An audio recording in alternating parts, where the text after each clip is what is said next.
When a paper drops a new training trick and the whole field copies it overnight, I always wonder the same thing.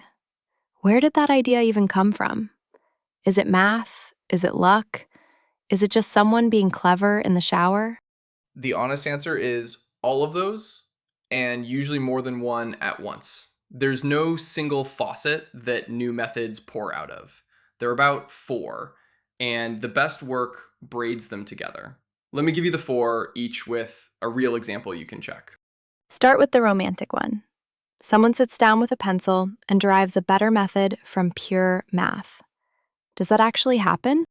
It does, and the cleanest modern example is direct preference optimization. The usual way to align a model from human preferences, RLHF, trains a separate reward model and then runs reinforcement learning against it, which is fiddly and unstable.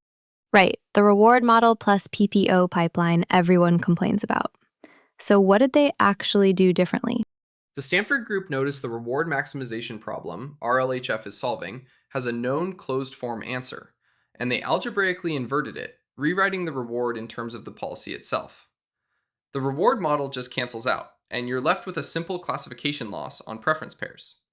So, nobody ran 1,000 experiments to find that. It was true on the page before anyone trained anything. And I gather that paper was named an outstanding paper runner up at NeurIPS that year. Exactly, and that's the caveat. This is the exception. Most of the field works the opposite way. Try it first, explain it later, if ever. Give me examples I'd recognize, old ones and something recent. Atom, the optimizer almost everyone uses, plus dropout and batch normalization. These worked in practice before anyone had a tidy theory, and some of the original explanations were later shown to be wrong. A recent one is GRPO from DeepSeek. PPO needs a second value network to judge each step, and GRPO just throws it out, scoring a group of answers against their own average because it was cheaper.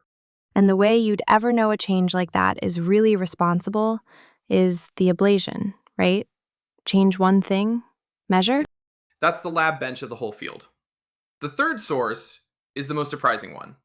People borrow ideas wholesale from other fields. Borrow how? Give me the clearest case.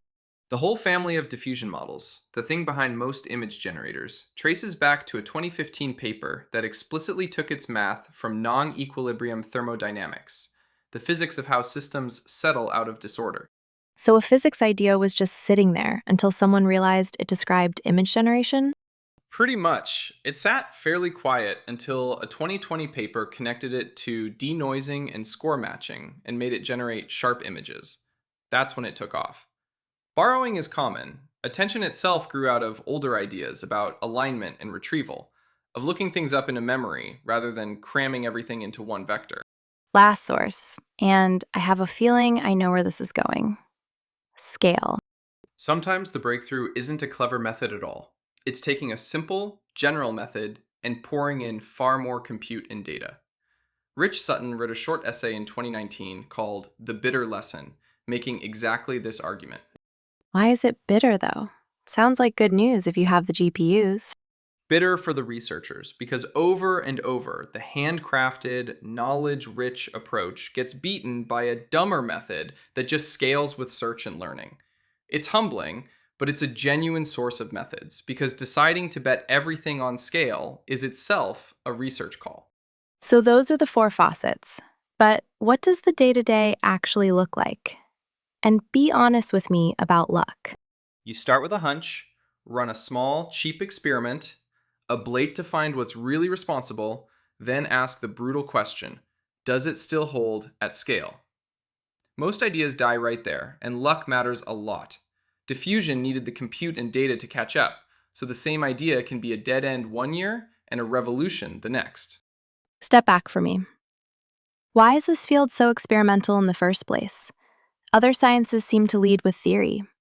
Because deep networks are genuinely hard to analyze. The math that would predict in advance what works mostly doesn't exist yet, so people experiment their way forward.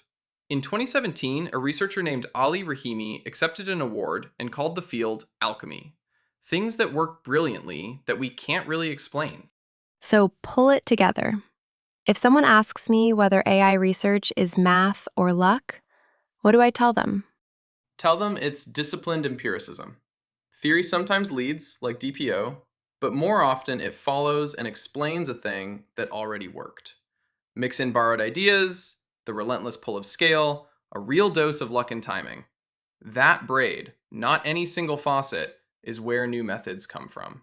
4 faucets. One messy, beautiful process. Next time you see a new trick sweep the field, you'll have a good guess which kind it is. Thanks for watching.